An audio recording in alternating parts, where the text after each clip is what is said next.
Today, FDA approvals in prostate cancer and esophageal cancer, and promising findings in 3 breast cancer studies.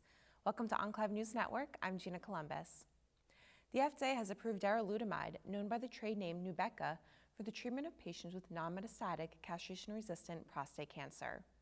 The decision to approve the androgen receptor inhibitor is based on data from the Phase 3 Aramis trial, in which darolutamide in combination with androgen deprivation therapy led to a 59% reduction in the risk of metastases or death compared with placebo in ADT in this patient population. The median metastasis-free survival was 40.4 months with the addition of darolutamide versus 18.4 months with placebo and ADT at a median follow-up of 17.9 months.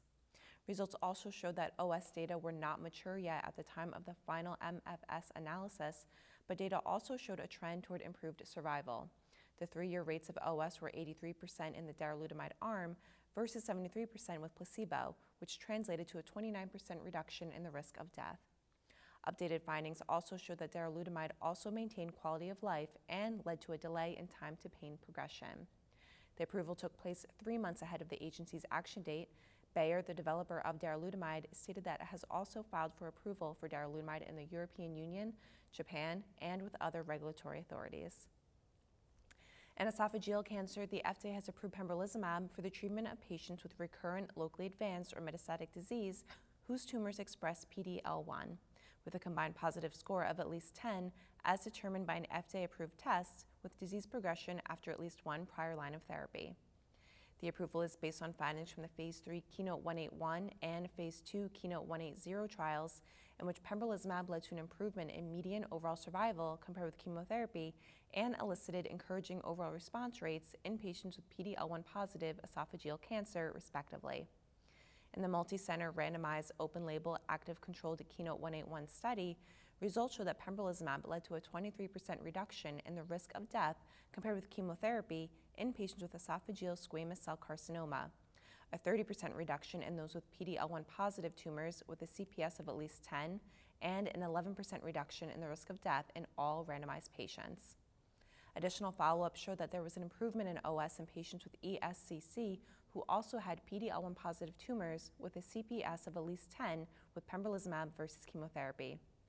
In the non-randomized KEYNOTE-180 trial, findings showed that in 35 patients with PD-L1 positive ESCC with a CPS of at least 10, the ORR was 20%.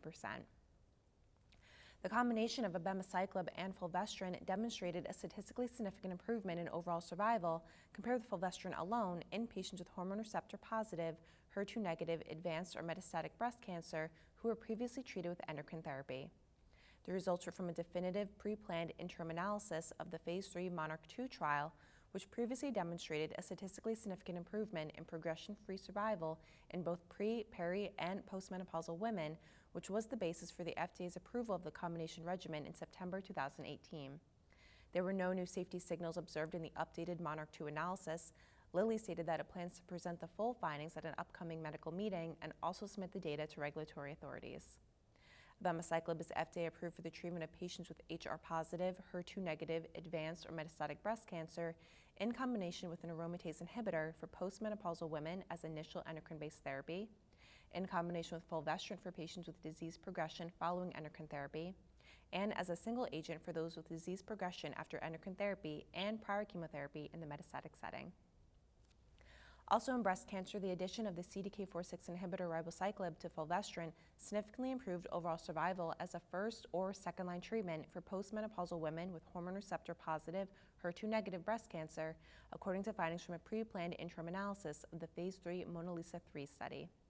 This is the second Phase 3 trial in which a ribociclib regimen has led to a statistically significant OS benefit in women with HR-positive, HER2-negative breast cancer. Earlier data showed that adding ribociclib to endocrine therapy led to a 29% reduction in the risk of death in peri- or premenopausal women with advanced breast cancer. Findings from MONALEESA-3 will be presented at an upcoming medical meeting and submitted to global regulatory authorities.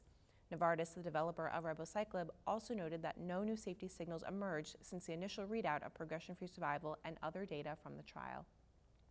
The FDA initially approved ribociclib in 2017 in combination with an aromatase inhibitor for postmenopausal women with HR-positive, HER2-negative advanced breast cancer. The indication was later expanded to include pre- and perimenopausal women with the disease and also for combined use of fulvestrant or postmenopausal women. The combination of pembrolizumab and chemotherapy led to a statistically significant improvement in pathological complete response rates versus placebo plus chemotherapy in the neoadjuvant phase of a neoadjuvant adjuvant treatment regimen in patients with triple-negative breast cancer, meeting one of the dual primary endpoints of the phase 3 KEYNOTE-522 trial. Results of the interim analysis show that the improvement in PCR was observed in patients regardless of PD-L1 status. Based on a recommendation by an independent data monitoring committee, the study will continue without changes to evaluate event-free survival, which is the other dual primary endpoint as per the trial design. The safety data were consistent with prior data of pembrolizumab, and no new safety signals were identified. Full findings will be presented at an upcoming medical meeting. Prior phase 1b findings of the KEYNOTE-173 trial showed that the combination of pembrolizumab and platinum or taxane chemotherapy in the neoadjuvant setting induced high rates of PCR in patients with locally advanced TNBC. This week, we sat down with Dr. David Hyman of Memorial Sloan Kettering Cancer Center to discuss NTRK as an attractive target for therapy.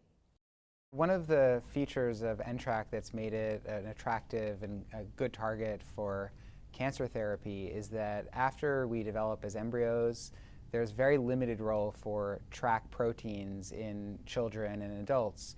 That role is really limited to helping us balance and position our bodies in space, and also plays a little bit of a role in sensing pain and satiation when eating. But these roles are really limited to the function of TRK in our brains, and especially when we don't achieve high levels of TRK inhibitors in the brain, we're able to really mitigate most or all of these side effects in patients. The role of NTRK in cancer really occurs when the NTRK gene becomes abnormally stuck or fused to another gene, and that leads to overexpression of this new fusion, this TRK fusion in cancer, and that leads this cancer cell to grow uncontrollably and really become addicted to the presence of this TRK fusion. In solid tumors, we see all different classes of genetic alterations in TRK. We can see TRK fusions, we can see mutations or gene amplifications. As far as we know, the only class of alteration that's therapeutically actionable are fusions. We haven't been able to demonstrate that mutations or amplifications of the NTRK genes lead to oncogene addiction or the ability to target them in the clinic. So the focus, consequently, of TRK inhibitor development has really been just in NTRK fusions. It's been a little hard to have a firm estimate of what the frequency of NTRK fusions is across cancer, but in most of the common adult solid tumors, we estimate that about 0.5% of all the cancers that we think of commonly, like breast cancer, colon cancer, pancreatic cancer, lung cancer, will harbor TRK fusions. We're just beginning to understand what the true genomic landscape of TRK fusion positive cancers are.